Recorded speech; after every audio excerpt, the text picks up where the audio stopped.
Pemirsa, kasus pinjaman online atau pinjol ilegal terus memakan korban di tengah masyarakat. Prihatin dengan kasus ini dan sekelompok atau organisasi Basnas ingin membantu mereka. Berikut informasinya.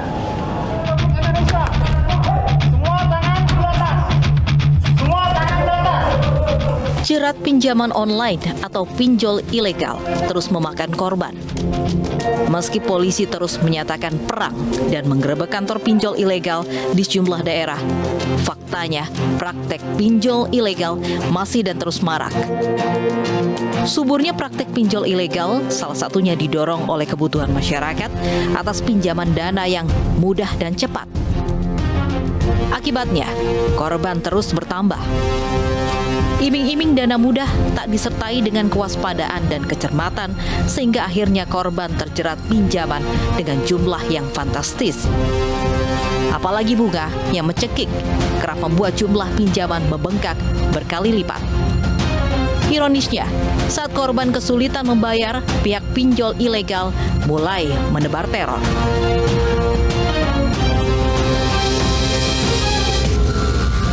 Prihatin dengan kondisi ini, Basnas meluncurkan rencana bantuan bagi korban pinjol. Bantuan dari Basnas diberikan kepada korban pinjol yang memenuhi dan melengkapi persyaratan. Bantuan ini diharapkan mampu mengurangi beban korban dan bisa membantu menjaga keberlangsungan hidup korban dan keluarga. Lalu seperti apa mekanisme dan persyaratan bantuan bagi korban pinjol? Informasinya akan dikupas dalam dialog berikut. Ya, pemirsa, lalu apa saja syarat dan mekanisme bantuan kepada korban pinjol? Sudah bergabung bersama kami Ketua Badan Amil Zakat Nasional Basnas Republik Indonesia, Profesor Nur Ahmad. Halo, Assalamualaikum warahmatullahi wabarakatuh, Pak Nur Ahmad. Waalaikumsalam warahmatullahi wabarakatuh. Terima kasih, Mas Bram. Ya, Pak Nur Ahmad, kita langsung saja Pak Nur Ahmad sebelum membahas syarat dan mekanismenya. Ini sebenarnya apa sih Pak dasar yang membuat Basnas hingga akhirnya tergerak untuk membantu para masyarakat atau korban pinjol?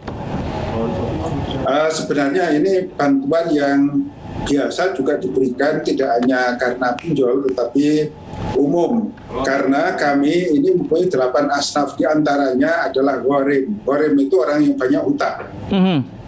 Orang yang pinjam di pinjaman online ini termasuk yang kami kategorikan di situ. Oleh karena itu tidak hanya gharim, mereka juga masuk pada kelompok fakir miskin kan, sehingga dengan demikian Basnas juga merasa bahwa ada satu prioritas yang barangkali nanti bisa kita tujukan kepada mereka yang sekarang ini menjadi korban pinjol. Tetapi ini masuknya pada asnaf gharim atau asnaf kelompok yang atau mustahik yang banyak utang, dan termasuk juga yang fakir miskin tentu saja. Nah, Pak, ini bantuan yang akan diberikan dari Basnas sendiri kepada korban pinjol itu seperti apa? Ada beberapa skema. Skema yang pertama kalau memungkinkan adalah nanti ada satu pinjaman, bukan pinjaman tetapi pemberian, tapi di situ kita harapkan dia bisa berusaha. Itu yang kami juga mempunyai skema di Basnas Microfinance. Kemudian kami juga punya NZCD, dan insya Allah di tahun 2022 nanti kami juga akan mendirikan satu bank kecil atau semacam BMT tapi yang berdasarkan pada Qardul Hasan. Qardul Hasan itu tidak ada bunga tetapi dia mengembalikan yang lebih baik dari yang dipinjam. Artinya tidak ada komitmen itu. Tapi yang kita harapkan nanti korban-korban pinjol ini juga mereka yang memenuhi persyaratan dia memang betul-betul Pak Nur, miskin dan banyak hutang. Ya. Jadi kalau saya simpulkan artinya Basnas tidak akan melunasi hutang atau hutang dari korban tersebut kepada pinjol, namun hanya membantu kelangsungan hidup sementara si korban pinjol. Betul. Jadi kita tetap akan menggunakan skema yang sudah berjalan di Basnas. Artinya tidak membantu keseluruhan. Kita juga tidak mungkin bisa membantu karena keterbatasan anggaran yang ada di Basnas. Dan Pak Nur, ini pasti kan banyak sekali warga kita yang menjadi korban pinjol dan nggak sedikit pastinya ingin dibantu oleh Basnas dengan adanya skema seperti ini. Nah, ini kriteria seperti apa calon-calon korban pinjol yang lolos akan dibantu oleh Basnas?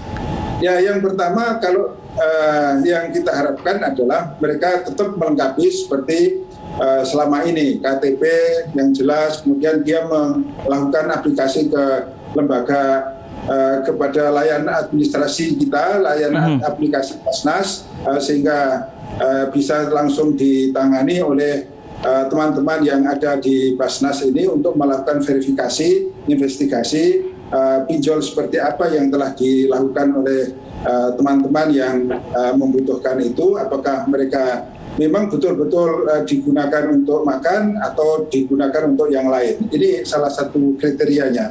Jadi kalau misalnya aja digunakan untuk makan, itu kan mereka yang betul-betul butuh hidup. Tapi kalau digunakan untuk yang lain, ini yang masih perlu kami pertimbangkan. Nah, berarti nantinya ini dana bantuannya ini berasal dari mana, Pak Nur? Apakah memang sudah disetujui oleh para pemberi zakat di Basnas itu sendiri apa gimana? Otomatis ini kan otomatis disetujui karena apa? Basnas ini menyalurkan sesuai dengan asnaf yang sudah ditetapkan. Seperti halnya sudah kita ketahui asnaf itu ada 8. Di antaranya adalah gharim. Bahkan gharim itu orang yang banyak utang. Bahkan di situ juga masuk pada asnaf fakir dan miskin, sehingga dengan demikian nanti yang kita masukkan adalah mereka yang mempunyai kriteria di samping fakir miskin juga banyak utang kan. Nah, Pak Nur, ini artinya Basnas siap membantu seluruh masyarakat yang terjerat pinjol tanpa adanya limit. Ya, tentu saja sesuai dengan kemampuan kami di Basnas untuk fakir miskin, untuk gharim, untuk mu'alaf, untuk sabilillah, untuk ibu sabil, kan cukup besar. Sehingga gharim atau orang yang banyak itu adalah bagian dari 8 asnaf atau berarti 1/8 dari yang kami anggarkan. Itu saja. Kalau nanti misalnya aja ada fakir miskin yang masih sangat membutuhkan, kita prioritaskan pada fakir miskin tersebut. Ya, Pak Nur, ini dengan adanya kemurahan hati dari Basnas itu sendiri, nggak khawatir nih akan banyak orang yang menggunakan jasa pinjaman online? Kita juga akan selektif. Jadi artinya apa yang sudah berjalan ini, mereka yang sudah menjadi korban itu yang kita sebut menjadi korban.